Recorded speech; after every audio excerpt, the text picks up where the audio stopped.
Hey, what's good, everybody? It's me, your hero, Benjamin Banks, and you're watching Leveling Up with Benjamin Banks, and we are going into the Great Turkey War. And joining me today is somebody who I had met at Incredible Con, but then later I was able to interview them at Heroes Con, and that is Mark Does the Things. Mark, how are you doing today? I'm doing all right.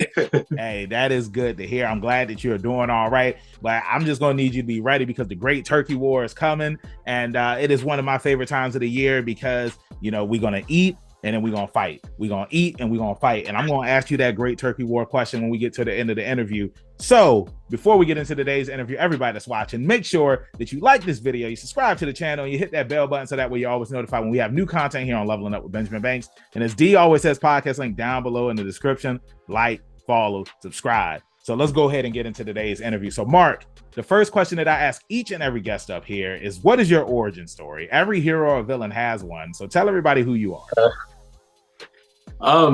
How I got into cosplay specifically, you mean? Yeah, it's like when you went to that first con and you got bit by that radioactive octopus and you became a cosplayer. I said octopus. I wasn't even thinking about that. That's let's right.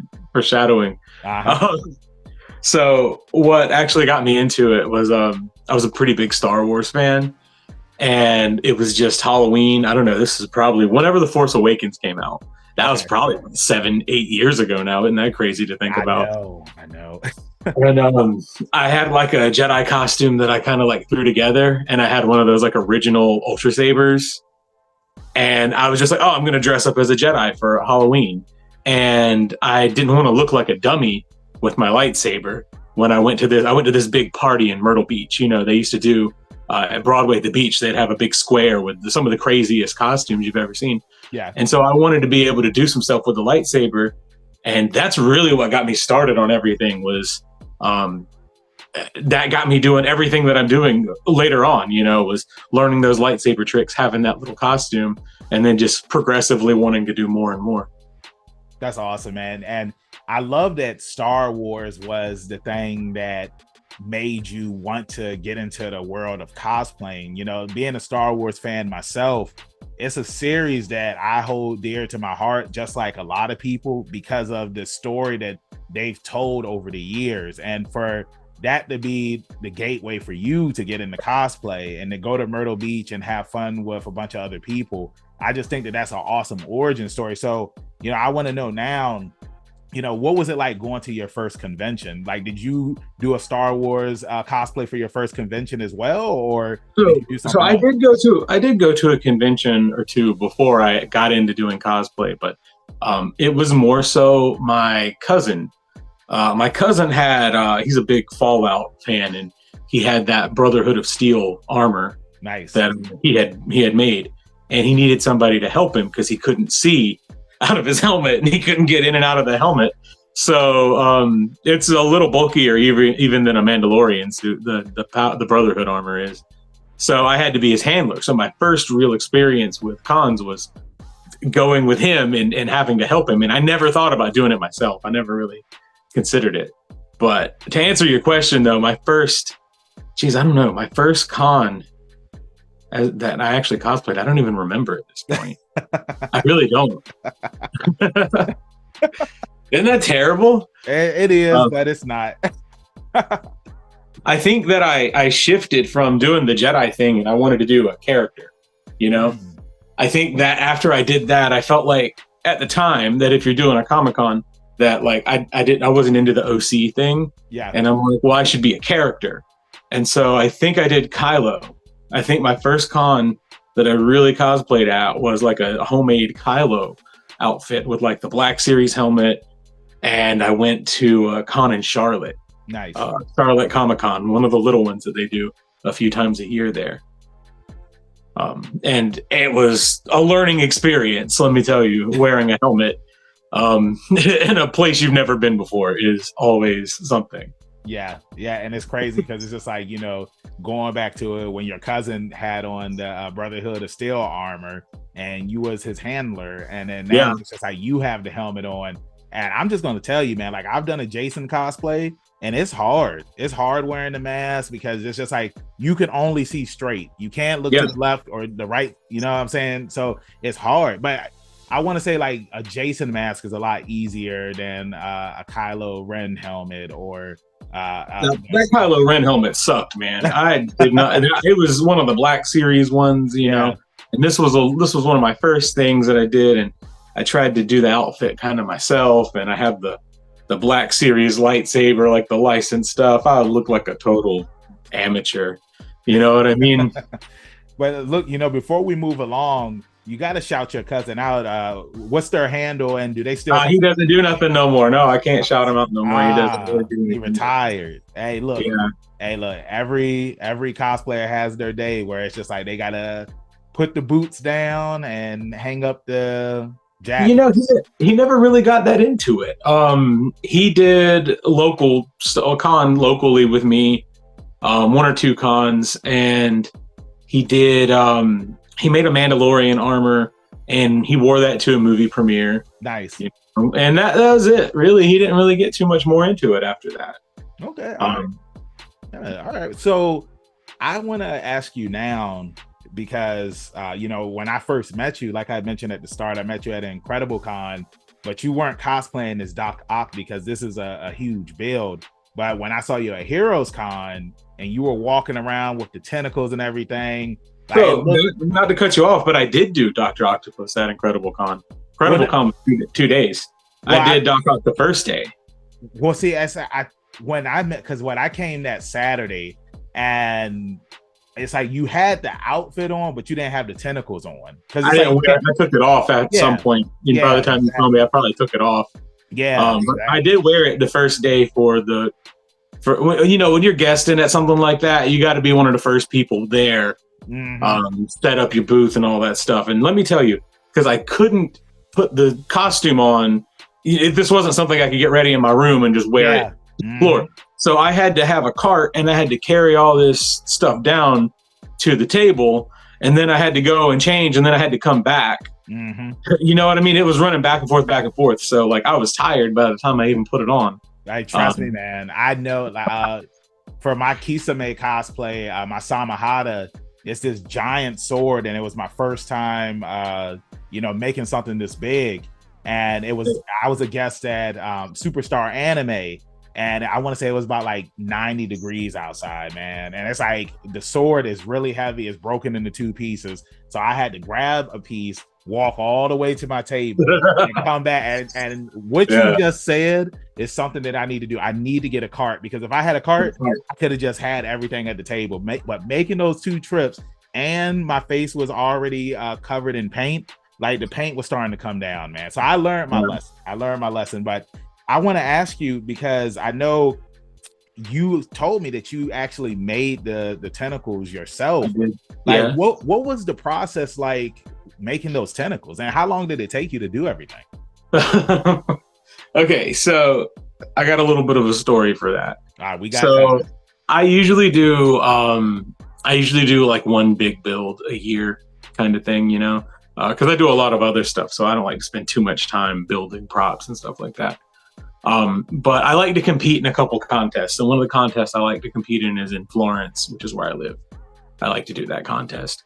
And so I had a deadline. I had to finish it in time. That con was in March. It was January, so I had like a couple months. And I was trying to figure out the main problem with the Dr. Octopus was finding a way to make it stick to my body and not break. So I insisted that the frame that I wear for it, the metal brace in the back, is welded. Yeah. And I don't know how to weld. So I don't really know how to do that. And this is something you can't just go buy, you know? So I got with my dad, who also, we both are like masterminds of making crap, you know, just out of nothing. But he's a little more cars and stuff. I'm more computers and foam. You know, we both have our ways. But he knows how to weld. And so we got together and he helped me weld this thing, you know, so I learned something new. And we made the brace. And then at the same time that I'm trying to figure out how to do this, I am simultaneously building Batman. Because I think Spider-Man No Way Home had come out and Batman was currently running in the theaters, the Robert Pattinson Batman. And I'm like, man, I really liked that costume. And so like simultaneously, while I'm trying to figure out if I can do this, I needed to have a backup plan. So I started building Batman. And I built I'm talking like 70% of the Batman suit.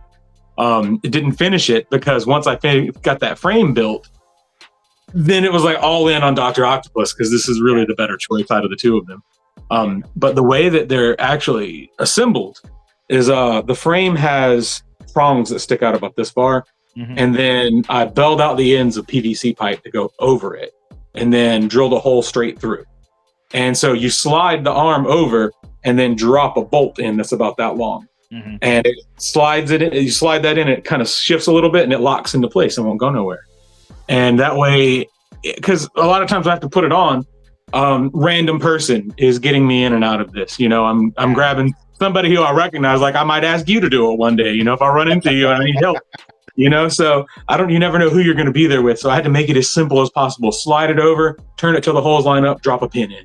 That's the easiest thing. And so aside from that, I took the frame and stuck it to a post and then got those PVC pipes and then I heated them up and shaped them to build that shape the way each one's doing its own thing. If you look at the pictures, one's out, one's actually for grabbing tall people, one's for grabbing short people, and then the bottom ones are for grabbing butts. I love it, man. I love it. Yeah, I want to piggyback and ask you because I think it's cool that you and your dad, y'all worked together on this project. Yeah. Was this the first time that you guys had worked together on a cosplay project together? It is actually. It is. Nice. It is actually the first time we did something together like that. Now, he's always liked the stuff that I do, and he's always been, you know, that's cool. He's supportive of, like I do fire shows and stuff. He shows up to my fire shows. He's always been supportive of stuff that I do, but we've never actually worked together on something like so hands-on, you know, so that was cool getting to do that.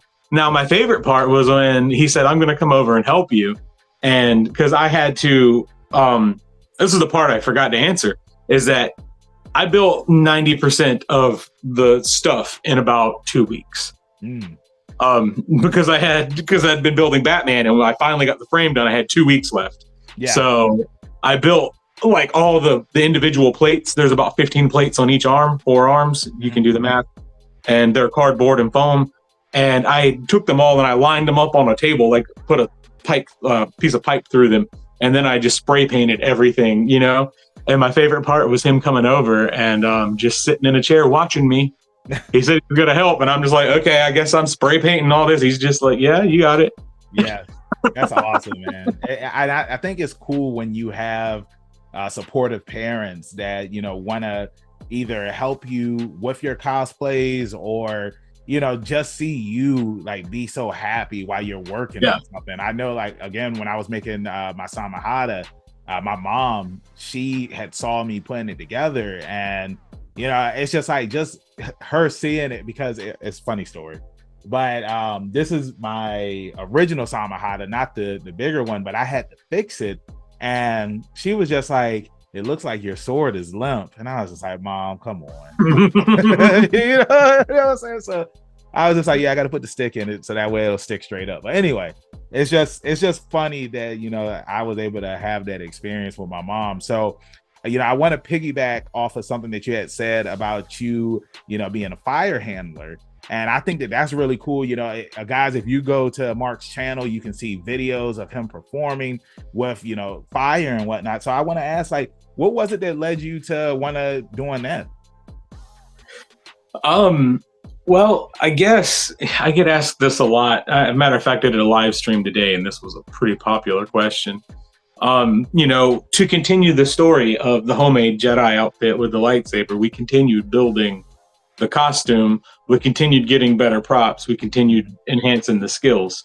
There was actually, it's not as big now, but there was a forum for Ultra Sabers at the time, was the brand I was using. And when you go on those forums, there was a spinning section, and different people had videos of them doing stuff. And this was years before TikTok. Like, took off. So there was no this was the community, was right here on this forum, you know? And, you know, I'd post a video, this guy'd post a video, we'd end up talking, and that's how it happened. Is I started learning my skills that way. One of those guys, his channel on YouTube is Darkside, and he reviews lightsabers and stuff, but he was also a fire performer, and he had a fire sword, and he showed me the fire sword, and he was like, well, if you can do a lightsaber, you can do a fire sword. He's like, it's really the same thing. And so I bought one, and I was too much of a punk to ever light it. And I must have sat, you know, with this thing for 6 months practicing and everything.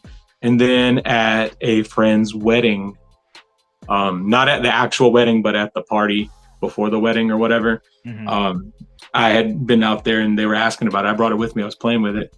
And her family was like, you won't light that thing on fire. And I bet. So I'm hastily texting, James is his name. I'm hastily texting James. I'm like, hey, what can I use to light this safely? And I ended up doing something really unsafe. I mean, you know what better way to get started than with a live audience, you know? Very on brand for me. Who's that cosplayer? Funny Haunting, what's up? Yeah, man, that's dope, man, and I love that. I feel like it's a wedding to remember. You know what I'm saying? Well, so I did that, and once I did that, I'm like, okay, well, now we have to get serious about safety and the actual process. And I ended up meeting. Well, I started looking like, where can I do this at? You know. And I think James said something along the lines of there's 3 types of people that spin fire. There's hippies, bikers, and circus folk. Yep. That's true. And so I found my circus hippies in Myrtle Beach. There's a performing company, Over the Moon Productions, and very, very great people. A lot of my friends. I love them all very much. And through meeting them, I was able to learn safety. I was able to learn different techniques. I made some of my best friends. I've worked with them. I've done stuff here and there, you know, and kind of went my own way and became my own performer, my own brand, thanks to them. So I try to learn something from everybody every chance I get. Yeah, that's awesome, man. And I really love that. And I just love that you're somebody that has such a creative mind, where it's just like, you know, if it's something that you want to do, you're going to go for it. And I always say that, you know, if there's things that you want to do in life, you got to go for it, you know, because it's just like YOLO. And I feel like, you know, everything that you want to do, you should always go for it. And that's something that I will tell people all the time. You know, I wanted to be a cosplayer, I did it. I wanted to be a professional wrestler, I did it. I wanted to do stand-up comedy, I did it. You know, it's just one of those things. So, you know, I want to, you know, talk about this subject because, you know, both of us were plus size cosplayers. And, you know, recently I had somebody message me and they had asked me, you know, am I too big to cosplay this character? And I had told them, I said, you should cosplay whoever you want to cosplay, you know? And it's just like, as long as you feel comfortable cosplaying that character, then by all means cosplay that character. You're doing this for yourself. You're not doing this for other people. And you should not let other people's opinions dictate who you want to cosplay as. So I want to ask you, what is some advice that you would give to a plus size cosplayer that may want to cosplay a character, but they feel that they're too big to cosplay that character? Well, I will tell you this, since you brought this up. I'll answer your question, but I also want to add this. This was something that I still struggle with today, even today. I have this thing where I don't like, I feel like I have to compensate for my size. It's a thing in my head. Nobody's ever made me feel this way. It's just me.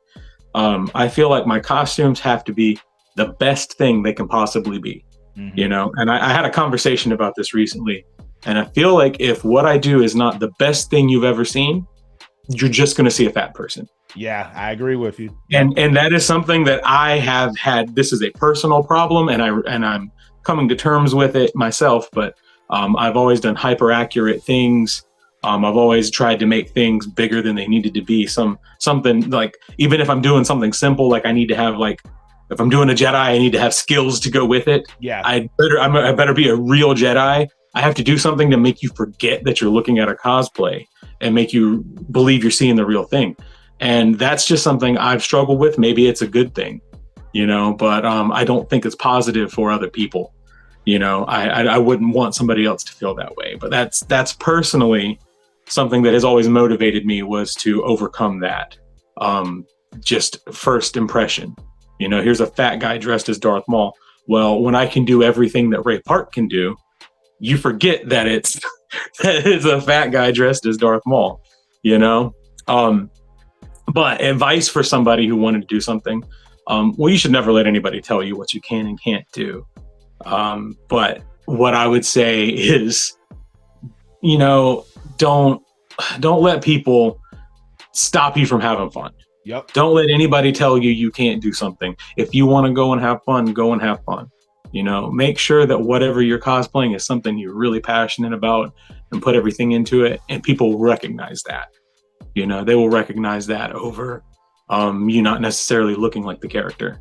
Mm-hmm. And you get it worse, because I don't want to go here, but like there's always, it's something that makes me so mad, is that like if you did like Captain America, it'll be like, oh well, there's Black Captain America. Yeah. I hate that. Yeah. That's Captain America.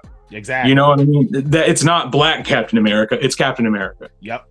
And that's something you have to deal with too.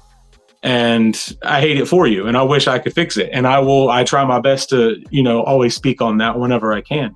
Whenever I'm given an opportunity, I try to say something.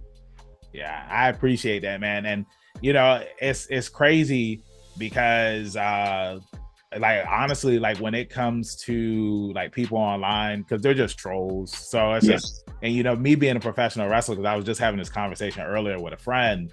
I've been called this and that in the wrestling business by fans and stuff. So it doesn't faze me. You know what I'm saying? Like, I've got some friends in the wrestling business, and the wrestling crowds are trying to hit those buttons. That's, you know what I'm saying? So like it doesn't faze me. And like through my cosplay journey, like the only things that I've really been hit with for real is that, oh, this character is in black. But recently, like some people were saying, oh well, this character it looks like he gained some weight and stuff like that, and whatever. I'll come back and say something slick to him or whatnot. But like I always say, if somebody's profile picture is an anime character, their opinions do not matter. They do not matter at all. Yeah. Especially if you go on their page and their page is private. It's just like, you're miserable, my guy. So for sure. Yeah, I think that's really solid advice. And just to piggyback off of that, man, it's just, you should never let anybody tell you who you can play as. Exactly. And like, just do it. We're all having fun here. The only people that are really gonna tell you that you shouldn't cosplay as somebody for real is people online, and you shouldn't listen to those people. Just have fun with it. Let me tell you. So my favorite Star Wars character is Darth Maul. Mm-hmm. One of the reasons I do the stuff that I do is because Ray Park is the actor that played him, and Ray Park just made this character so incredibly like awesome. He was so cool. Something I've never seen before. It made me as a kid jump from wanting to fly spaceships to wanting to spin lightsabers. I never cared about lightsabers until I saw Darth Maul. And then I'm like, all of a sudden, that's it. That's all I want to do. Now, I've met Ray Park in person a couple of times now, and it was a great experience. And he loved that I was dressed as Darth Maul. He thought it was great.